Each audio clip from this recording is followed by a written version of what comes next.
Modi brought as a gift a very, very good toffee. বিশ্ব নেতারা যখন যুদ্ধ, অর্থনীতি আর কূটনীতির মতো গুরুত্বপূর্ণ ইস্যু নিয়ে ব্যস্ত, তখন জি7 সম্মেলনের মঞ্চে আলোচনার কেন্দ্রবিন্দু হয়ে উঠলেন সেই বহুল আলোচিত মেলোডি জুটি।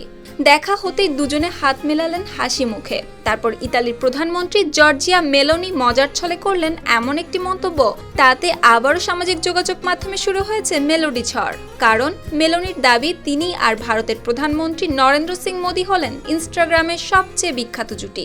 Hello from the Melody team.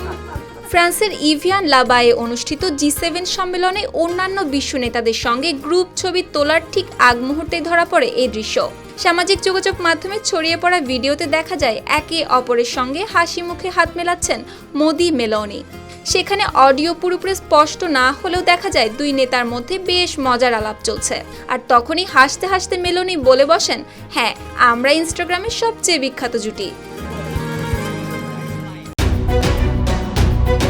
দেড় যুগ ধরে ভালোবাসার নিড়ে এসিআই পিওর সল্ট। তবে এই প্রথম নয়, মাত্র মাসখানেক আগে রোম সফরের সময় মেলোনির জন্য ভারতের জনপ্রিয় পার্লে মেলোডি ট্রফি উপহার নিয়ে গিয়েছিলেন মোদি। দুই নেতার নাম মিলিয়ে সামাজিক যোগাযোগ মাধ্যমে তৈরি হওয়া মেলোডি ট্রেন্ডকে আরও এক ধাপ এগিয়ে নিয়েছিল সেই মুহূর্ত। পরে মেলোনি নিজেই সেই ভিডিও শেয়ার করে উপহারের জন্য মোদিকে ধন্যবাদ জানান।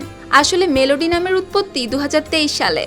নরেন্দ্র মোদি ও জর্জিয়া মেলোনির নামের অংশ মিলিয়ে মজা করেই এই নাম দিয়েছিলেন নেটিজেনরা। এরপর বিভিন্ন আন্তর্জাতিক সম্মেলনে দুই নেতার স্বতঃস্ফূর্ত মুহূর্ত, সেলফি ও ভিডিও সামাজিক যোগাযোগ মাধ্যমে ব্যাপক জনপ্রিয়তা পায়।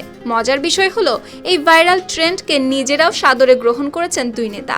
2024 সালে মোদির সঙ্গে একটি সেলফি পোস্ট করে মেলোনি লিখেছিলেন, হাই ফ্রেন্ডস ফ্রম মেলোডি। আর 2025 সালের জি7 সম্মেলনে আর একটি ভিডিও পোস্ট করে তিনি লেখেন, hello from the melody team. তবে এই রসায়ন শুধু সামাজিক যোগাযোগ মাধ্যমে সীমাবদ্ধ নয়, দিন দিন আরও ঘনিষ্ঠ হচ্ছে ভারত ও ইতালির সম্পর্ক।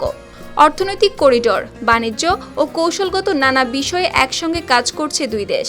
ইতোমধ্যে দুই দেশের দ্বিপাক্ষিক বাণিজ্যের পরিমাণ $16.77 বিলিয়ন ছাড়িয়েছে। সম্প্রতি ইতালি সফরেও বিভিন্ন গুরুত্বপূর্ণ বিষয়ে দীর্ঘ আলোচনা করেছেন মোদি ও মেলোনি। সুপ্তি রায়, RTV।